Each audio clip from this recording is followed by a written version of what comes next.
પાલીતાણાના પોપટ વિસ્તારના હીરાના કારખાનામાં બોલાચાલી થઈ હોવાની દાજ રાખી યુવાન ઉપર હુમલો કરાતા સારવારે ખસેડાયો। પાલીતાણાના પોપટ વિસ્તારમાં આવેલા હીરાના કારખાનામાં હીરા ઘસવાનું કામ કરતા રત્ન કલાકાર પારેશભાઈ પ્રકાશભાઈ સોલંકીને તેમની સાથે કારખાનામાં કામ કરતા બે યુવકો સાથે બોલાચાલી થઈ હતી, જેની દાજ રાખી પારેશભાઈ સોલંકી ઉપર બેનને ઈસમોએ તીક્ષ્ણ હથિયારોના ઘા ઝીકી ઈજા પહોંચાડતા તેમને સારવારથી ખસેડવામાં આવતા પોલીસે જરૂરી કાર્યવાહી હાથ ધરી હતી।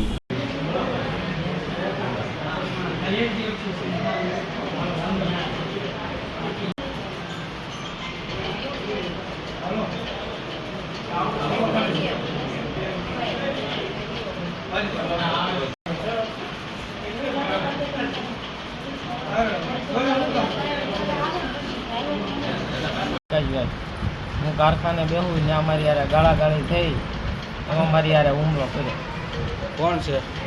એનું નામ તમને તમે કારખાને બેહો તમને ખબર નહીં? એ હમણાં આવ્યો છે યાર, નવા આવ્યા છે। કોના કારખાને બેહો? તુલસીભાઈ તુલસીભાઈ વડિયાનો હતો। વડિયાનો છે।